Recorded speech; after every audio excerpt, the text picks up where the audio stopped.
नमस्कार दोस्तों, आप सभी का स्वागत है मेरे इस यूट्यूब चैनल गर्व एकेडमी में।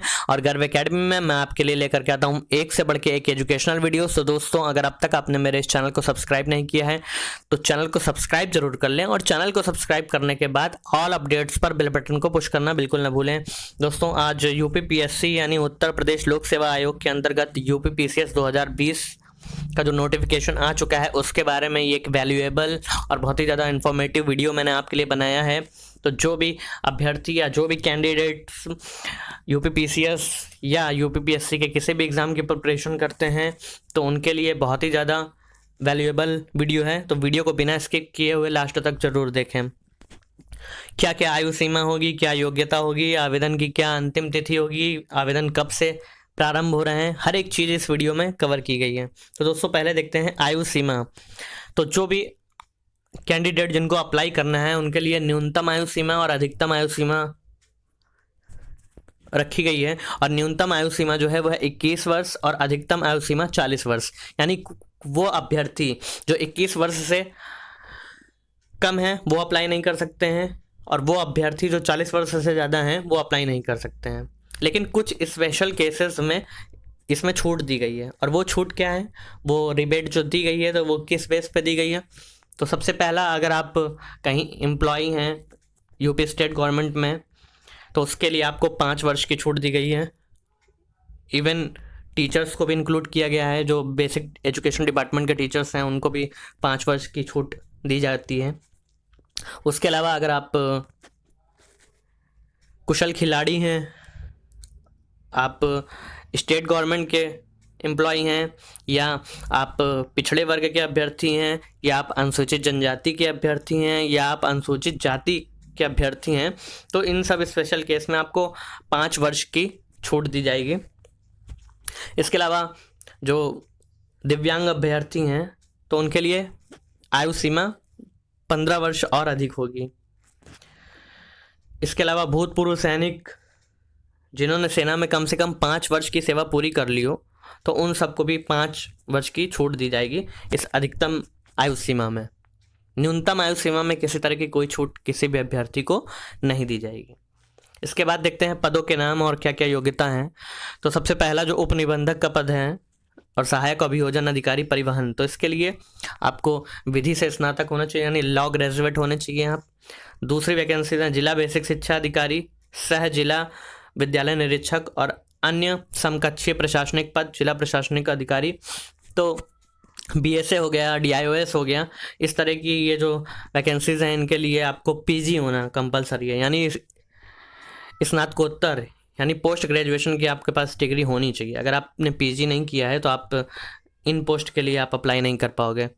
जिला लेखा परीक्षा अधिकारी, वित्त लेखा परीक्षा अनुभाग, तो इसके लिए आपको इकोनॉमिक्स से या कॉमर्स से आपको ग्रेजुएट होना चाहिए। इसके अलावा सहायक नियंत्रक विधिक माप विज्ञान श्रेणी 1 और श्रेणी 2, तो इसके अंतर्गत आपको फिजिक्स में आपने किया हो या फिर मैकेनिकल में आपने स्नातक उपाधि ली हो यानी ग्रेजुएट हो। सहायक श्रमायुक्त, इसके लिए वो वाणिज्य विधि या एक विषय के रूप में अर्थशास्त्र, यानी कॉमर्स हो या इकोनॉमिक्स हो या सोशलॉजी के साथ आपका कला में स्नातक होना चाहिए। जिला कार्यक्रम अधिकारी, जो डिस्ट्रिक्ट प्रोबेशन प्रोग्राम ऑफिसर होते हैं जिला कार्यक्रम अधिकारी, तो उसके लिए समाज शास्त्र या समाज विज्ञान या गृह विज्ञान या समाज कार्य यानी सोशोलॉजी और सोशल साइंस, होम साइंस या MSW master of social work होता है, तो उसमें भी आप के पास अगर ग्रेजुएट हैं आप उससे भी, तो भी इस पोस्ट के लिए जिला कार्यक्रम अधिकारी की इस पोस्ट के लिए आप अप्लाई कर सकते हैं। फिर उसके बाद वरिष्ठ प्रवक्ता, जो सीनियर डाइट लेक्चरर होते हैं, तो डाइट में जिला शिक्षा एवं प्रशिक्षण संस्थान जो होते हैं, तो उसके लिए भी आपको पीजी के साथ बीएड मस्ट है। पीजी के साथ बीएड ये मस्ट है। इसके अलावा और कुछ पद हैं, जिला प्रोबेशन अधिकारी हैं, तो इसके लिए आपको साइकोलॉजी या सोशोलॉजी या एमएसडब्ल्यू में पीजी होना चाहिए, या उससे उसके समकक्ष कोई डिप्लोमा हो तो आप इसके लिए अप्लाई कर सकते हैं। बाल विकास परियोजना अधिकारी, बाल विकास परियोजना अधिकारी ये बेसिकली जो आपका आंगनबाड़ी और इससे रिलेटेड डिपार्टमेंट है, तो उसमें बाल विकास उसमें भी आपको MSW या होम साइंस या समाजशास्त्र यानी सोशलॉजी में आपका कम से कम ग्रेजुएट होना चाहिए। तो ये अर्हता है, या उससे के समकक्ष कोई अर्हता आपके पास हो। खाद्य सुरक्षा अधिकारी या अभिहित अधिकारी, तो इसके लिए आपको केमिस्ट्री में PG या सरकार द्वारा मान्यता प्राप्त और कोई समकक्ष डिग्री हो, आप इसके लिए अप्लाई कर सकते हैं। और खाद्य सुरक्षा अधिकारी के लिए या आपके पास खाद्य प्रौद्योगिकी या डेयरी प्रौद्योगिकी या जैव प्रौद्योगिकी, बायोटेक्नोलॉजी, डेयरी टेक्नोलॉजी या फूड टेक्नोलॉजी या इससे रिलेटेड कोई डिग्री है तो आप अप्लाई कर सकते हैं। फिर सांख्यिकी अधिकारी, तो भारत में विधि द्वारा स्थापित किसी भी विश्वविद्यालय से गणित, मैथ्स या गणित सांख्यिकी, स्टैटिक्स या एग्रीकल्चर स्टैटिक्स में आपके पास PG की डिग्री होना मस्ट है। PG पोस्ट ग्रेजुएशन की डिग्री मस्ट है, या उसके समकक्ष कोई डिग्री हो तो आप इसके लिए अप्लाई कर सकते हैं। श्रम प्रवर्तन अधिकारी, अर्थशास्त्र, समाजशास्त्र, वाणिज्य यानी इकोनॉमिक्स, सोशोलॉजी, कॉमर्स के साथ आपका ग्रेजुएशन मस्ट है। और इसके अलावा पोस्ट ग्रेजुएट डिप्लोमा आपके लिए लॉ में, कॉमर्स में, MSW में और सोशोलॉजी में, इन सब में कोई पोस्ट ग्रेजुएट डिप्लोमा है या आपके पास PG डिग्री है तो भी आप अप्लाई कर सकते हो श्रम प्रवर्तन अधिकारी की पोस्ट के लिए। परीक्षा की योजना देख लेते हैं कैसे क्या होगा। ऑब्वियसली एक प्रारंभिक परीक्षा होगी जो कि ऑब्जेक्टिव होगी, उसके बाद मेंस की एक परीक्षा होगी जो कि ट्रेडिशनल वे में जैसे रिटन एग्ज़ाम होता है वैसे होगी, और उसके बाद एक मौखिक परीक्षा यानी व्यक्तित्व परीक्षा जो कि साक्षात्कार होता है, पर्सनालिटी टेस्ट जिसको बोलते हैं। तो इन 3 चरणों के बाद फिर आप इस परीक्षा को क्वालिफाई कर पाएंगे। तो प्रारंभिक परीक्षा की बात कर लेते हैं। सबसे पहले 200 अंकों के 2 घंटे के प्रश्न पत्र होंगे, 2 प्रश्न पत्र, और दोनों ऑब्जेक्टिव होंगे, बहुविकल्पीय होंगे, जिसमें 150 और 100 नंबर के प्रश्न होंगे, जिसमें 150 और 100 प्रश्न होंगे। 200 अंकों के दोनों ही होंगे, लेकिन एक प्रश्न पत्र जो पहला होगा वो 150 अंक का और दूसरा 100 अंक का होगा।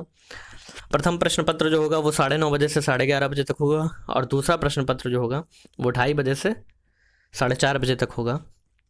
तो प्रारंभिक परीक्षा का द्वितीय प्रश्न पत्र जो होगा वो अहरकारी होगा, जिसमें न्यूनतम 33% अंक प्राप्त किया जाना अनिवार्य होगा। यानी जो सेकेंड पेपर होगा ऑब्जेक्टिव टाइप प्री एग्ज़ाम का, तो उसमें कम से कम आपको मिनिमम 33% आपको